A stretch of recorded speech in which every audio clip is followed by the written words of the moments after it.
सोचो, लोगों का समंदर, 50 करोड़ से ज्यादा लोग, सब इकट्ठे पवित्र संगम पर। यह किसी फिल्म का सीन नहीं है, यह है महाकुंभ। महाकुंभ एक भव्य तमाशा है। यह दुनिया का सबसे बड़ा मेला है। यह श्रद्धा की ताकत का प्रमाण है।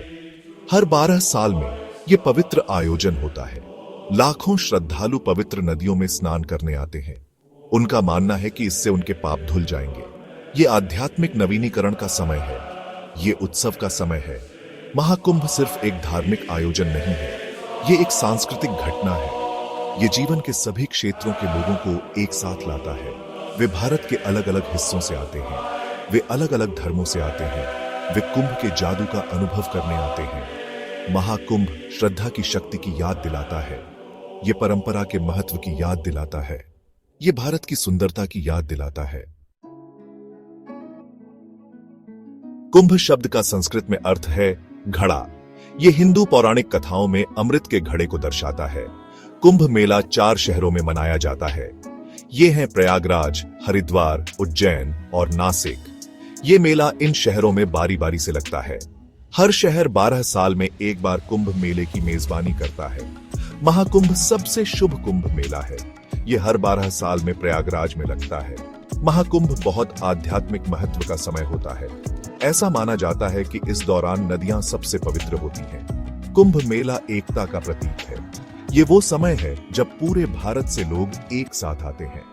वे अपने मतभेद भुला देते हैं। वे श्रद्धा की भावना से एक साथ आते हैं। वे अपनी साझा विरासत का जश्न मनाने आते हैं। कुंभ मेला एक अनोखा आयोजन है। ये धर्म, संस्कृति और परंपरा का मिश्रण है। ये एक ऐसा आयोजन है जो वास्तव में भारत के सार को दर्शाता है। कुंभ मेले की जड़ें हिंदू पौराणिक कथाओं में हैं। कहानी यह है कि देवताओं और राक्षसों ने एक बार समुद्र मंथन किया था। वे अमरता का अमृत ढूंढ रहे थे। मंथन के दौरान अमृत का एक घड़ा निकला। देवताओं और राक्षसों के बीच लड़ाई छिड़ गई। भगवान विष्णु ने लड़ाई रोकने के लिए हस्तक्षेप किया। उन्होंने मोहिनी, एक सुंदर स्त्री का रूप धारण किया। मोहिनी ने राक्षसों का ध्यान भटकाया और देवताओं को अमृत बांट दिया। हालांकि अमृत की कुछ बूंदें पृथ्वी पर गिर गईं। ये बूंदें उन 4 शहरों में गिरीं जहां आज कुंभ मेला मनाया जाता है। कुंभ मेला इस पौराणिक घटना का उत्सव है। पवित्र नदियों में स्नान करना प्रतीकात्मक है। यह पापों की शुद्धि का प्रतिनिधित्व करता है। यह भक्तों के लिए ईश्वर से जुड़ने का एक तरीका है। अमृत मंथन की कहानी हमें त्याग का महत्व सिखाती है। यह हमें एक समान लक्ष्य के लिए मिलकर काम करने का महत्व सिखाती है। कुंभ मेला आयोजित करने वाले 4 शहर पवित्र नदियों के तट पर स्थित हैं। प्रयागराज गंगा, यमुना और सरस्वती नदियों के संगम पर स्थित है। हरिद्वार गंगा नदी के तट पर स्थित है। उज्जैन क्षिप्रा नदी के तट पर स्थित है। नासिक गोदावरी नदी के तट पर स्थित है। ये शहर हिंदुओं द्वारा पवित्र माने जाते हैं। हर साल लाखों तीर्थयात्री इन शहरों में आते हैं। कुंभ मेला इन शहरों के आध्यात्मिक महत्व को बढ़ाता है। कुंभ मेले से जुड़ी हर शहर की अपनी अनूठी परंपराएं और रीति रिवाज हैं। हालांकि अंतर्निहित विश्वास वही रहता है। यह आध्यात्मिक शुद्धि का समय है। यह ईश्वर से जुड़ने का समय है। कुंभ मेले के 4 शहर भारत की समृद्ध सांस्कृतिक और आध्यात्मिक विरासत की याद दिलाते हैं। भाग 5, महाकुंभ 2025। नियति से एक मुलाकात। अपने कैलेंडर मार्क कर लो। महाकुंभ 2025 में प्रयागराज लौट रहा है। यह पवित्र आयोजन 13 जनवरी से 12 मार्च तक होगा। 50 करोड़ से ज्यादा श्रद्धालुओं के आने की उम्मीद है। यह वाकई एक ऐतिहासिक घटना होगी। महाकुंभ 2025 एक भव्य तमाशा होगा। कई धार्मिक समारोह होंगे, सांस्कृतिक कार्यक्रम होंगे, सबके लिए कुछ न कुछ होगा। महाकुंभ का सबसे महत्वपूर्ण कार्यक्रम शाही स्नान है।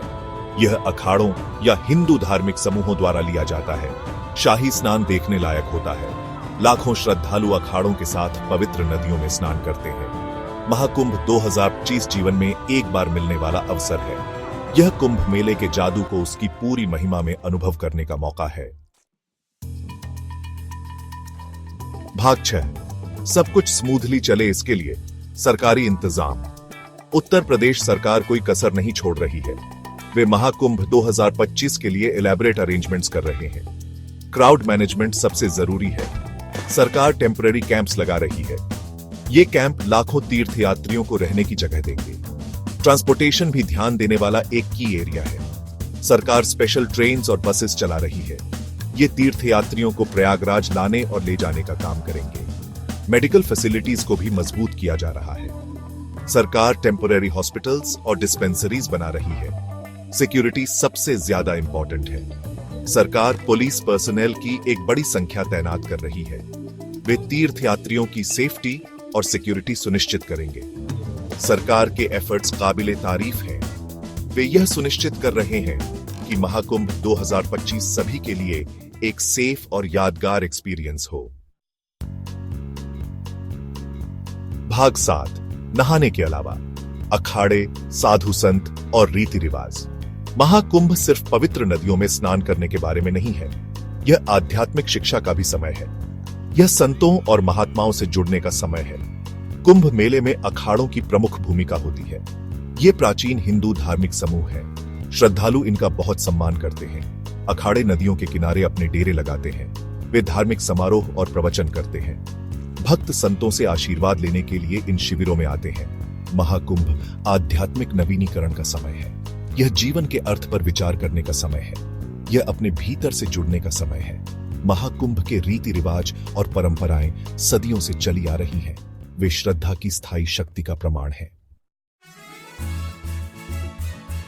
भाग 8 सांस्कृतिक रंगोली, मेला, खाना और उत्सव। महाकुंभ सिर्फ एक धार्मिक आयोजन नहीं है, यह एक सांस्कृतिक उत्सव भी है। मेला मैदान एक जीवंत बाजार में बदल जाता है। तरह तरह के सामान बेचने वाली दुकानें हैं। धार्मिक स्मृति चिन्हों से लेकर हस्तशिल्प तक सबके लिए कुछ न कुछ है। खाना कुंभ मेले के अनुभव का एक अभिन्न अंग है। स्वादिष्ट शाकाहारी भोजन परोसने वाले अनगिनत खाने के स्टॉल हैं। पारंपरिक भारतीय मिठाइयों से लेकर स्ट्रीट फूड तक हर किसी के स्वाद के लिए कुछ न कुछ है। महाकुंभ इंद्रियों के लिए एक दावत है। यहाँ संगीत, नृत्य और नाटक है। जुलूस और परफॉर्मेंस है। माहौल इलेक्ट्रिक है। महाकुंभ जीवन का उत्सव है। यह एक साथ आने और जीवन की साधारण खुशियों का आनंद लेने का समय है। भाग 9 महाकुंभ देखो, हर भारतीय के लिए एक आह्वान। महाकुंभ एक अनोखा आयोजन है। यह एक ऐसा अनुभव है जो जीवन भर आपके साथ रहेगा। यह आस्था की शक्ति को देखने का अवसर है। यह भारत की समृद्ध सांस्कृतिक विरासत से जुड़ने का मौका है। हर भारतीय को अपने जीवन में कम से कम एक बार महाकुंभ का अनुभव करना चाहिए। यह एक ऐसी यात्रा है जो आपकी आत्मा को छू जाएगी। यह एक ऐसी यात्रा है जो आपको बदल देगी। सरकार यह सुनिश्चित करने के लिए कड़ी मेहनत कर रही है कि महाकुंभ 2025 सफल हो। यह हम पर निर्भर है, भारत के लोगों पर, कि हम इसे वास्तव में एक यादगार घटना बनाएं। आइए हम एकता और भक्ति की भावना से एक साथ आएं। आइए हम महाकुंभ 2025 को भारत में जो कुछ भी अच्छा है उसका उत्सव बनाएं।